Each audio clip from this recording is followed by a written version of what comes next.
So, I just got back from Thor Love and Thunder, the latest film in the Marvel Universe, and the fourth, presumably final film in the Thor franchise.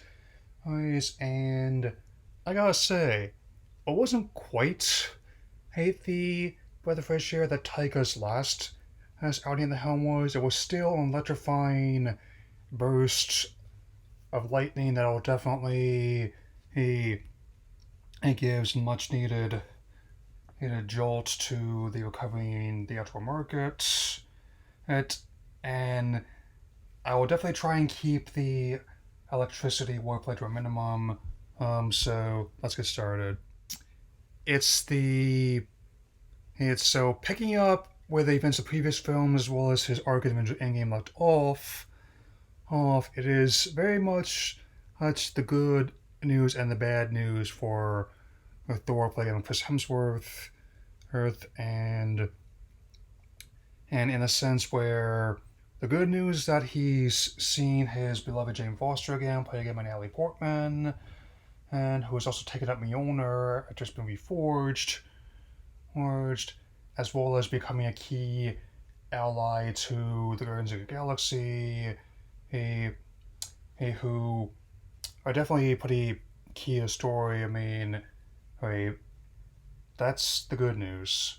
The bad news is that Gore the God Butcher, played by Christian Bale, wants to eliminate all gods in the entire multiverse. He's using a cursed sword in order to do it, and to reach eternity, he also needs Thor's axe Stormbreaker to do it. So let's just say they've got a lot to deal with. Yeah. Much like Multiverse of Madness and Eternals and Taika's last outing of Ragnarok, uh, even with the material laid out before them, I can definitely tell when a certain director has their fingerprints on a film creatively. Even if they do have to quote unquote color within the lines, they never say which utensils they had to use. It was like there's lots of palettes definitely harken back to like a lot of ones science fiction fans from the 70s and 80s, where there are lots of these rainbow palettes. A lot of these very it really has a comic book look and feel towards it, since like someone reading one of these stories and seeing Guns N' Roses saying to themselves, this might be a neat movie someday, and it has.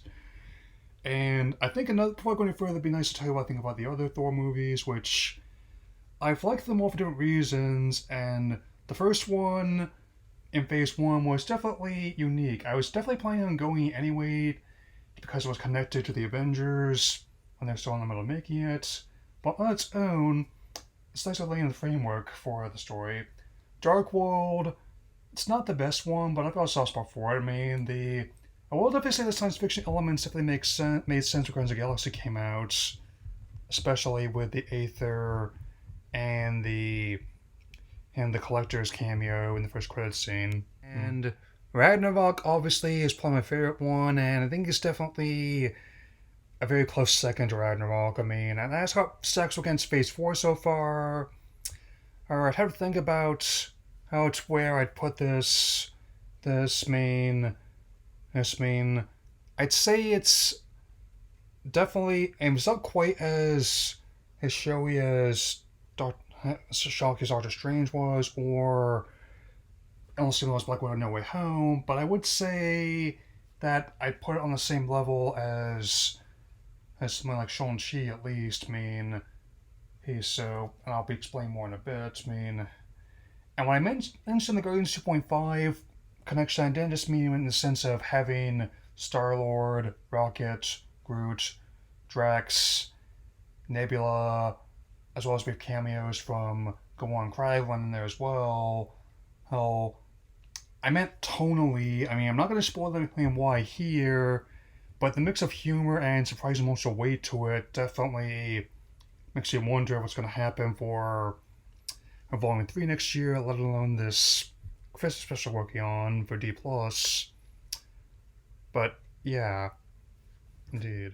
Okay, I will also point out that several characters that can be expanded upon this spoiler review after its streams in about August at the earliest do finish their arcs here as well. I'm not gonna be saying how, but let's just say that the ones that didn't get their stories resolved in the Avengers films or Ragnarok reached the end of the road here. And in regards to Gore, on top of me really liking Bale as Batman, but also, in the case of his other movies, he definitely has this intensity, yet also surprising fragility as well, I'd say. Even though he may not be my favorite villain that they've introduced, he is definitely now joined the list. That his motivation to eliminate his deities for allegedly banning him in his hour of need is actually kind of understandable, even if they do apparently bleed gold. So I will say, like, the whole appearance of Zeus trying to get his thunderbolts. I'm not going to be going into too much detail here, but it makes me wonder what the mouse will be doing for the live action version of Hercules, whether they're going to be going like a musical route or focusing on like the Greek fantasy aspect of it, since I'll probably be talking about the original one closer when that happens, so whenever that might be. So as for what the characters will go from here, I cannot say for certain. What I can say for certain is that I definitely had a good time. And I don't even mind like the runtime being shorter than I expected. It's actually fairly in line with the first one being around 51 minutes, second around 52. This one's like 119 minutes, just shy of 2 hours. Like the only one that cracked that mark as a standalone film, as in not counting his Avengers appearances, was Ragnarok. So I would definitely give this a very amped 3.5 stars out of 4. That's gonna be like the last electricity wordplay before getting into some coming attractions. Yeah. So, as per usual, gonna be going in release order, so I can definitely just keep things purely objective for now. The Elvis biopic is out, has been doing moderately well, I'd say.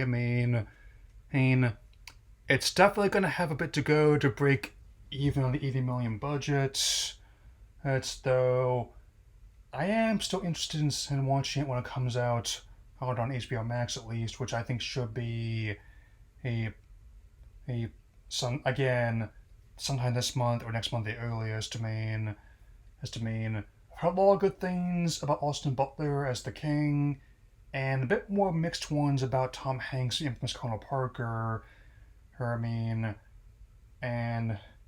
though I could definitely say one thing, I'm already liking the style it's infused with. And that Ball is definitely the kind of director who could pull something like this off. They've been trying to, it's been once inspired by the character by the musician for a while, but I think an actual biopic they've been trying to get made for a while, and especially it definitely managed to really impress as the light icon's children, and especially, but I'm getting ahead of myself, so yeah. So August 5th, the new date for Bullet Train, and the latest action film from David Leitch, who has experience with action, with his work on Deadpool 2, Hobbs and Shaw, Atomic Blonde, and being the second unit director of the John Wick series, all ones I've enjoyed in some capacity, starring Brad Pitt, as well as being produced by his company Appian Way. And I will admit, one of the quips does hit differently. It's just found out apparently, despite having one of the most recognizable faces in the world, he himself has face blindness. I did not know that. But actually, I think this movie does have a lot of potential. I'm sure I'm not expecting it to do huge numbers, but if it can be at least somewhat serviceable action film, it'll have done its job up as was trying to return to like a somewhat to the future. I mean, I wouldn't say we're ever going to be going back to the before time, but we can at least try and make steps to transition to the after time, the future. Hmm. Okay. Avatar The Way of Water, the first of four sequels to the massive 2009 hit. It's film with most of the cast as well as director James Cameron coming back. Even though the details about the story are still relatively quiet so far, I will admit that the visuals are quite impressive, and on top of the advancements made with the Na'vi in the past 13 years, here's that does indeed look like real water that they're going to be swimming in. And I mean, and I also don't mind his comments about the runtime either because, again, if the rumors are true, it's not going to be any worse than anything else I've seen. Like, as he put it, if people can and binge watch the entire season in the course of one night, then this should not be a problem. I also know that sometimes I have to watch something in chunks because as I've only got so much bandwidth and time a given day, I definitely need to make it count. So, coming at Christmas time, I certainly hope that there is enough of an audience and in they still turn out. I'm probably gonna look at the original since I did as I watched all the other cuts, and also maybe I'll even do a Titanic with 25th anniversary. We'll see. Okay, last and potentially not least is coming next November, like a full year from now, basically. Hey, hey, The Hunger Games: The Battle of Songbirds and Snakes. I mean, I'm not sure whether this is based on some of the newer books that they've written or one's gonna be unique to Lionsgate's movies. These, but I certainly hope it could be interesting. Like I just had to wonder because it'll have been 8 years since the finale of Mockingjay. Hey, each individual film I put on my favorites list of each year that came out, with Catching Fire topping my favorite ones of 2013, and I stand by that. The question is, will the same fire ignite hate for fans to go on fire? Or are we just simply a bit Y8 out? How it's mean as a society? Since I just hope that it turns out better than the last Divergent film did. Because that really flopped. And the finale, I tried to be retooled as a TV series while being scrapped altogether, apparently. So, yeah. Anyway, that's about all for now. I will definitely see you all again soon. Take care, everyone.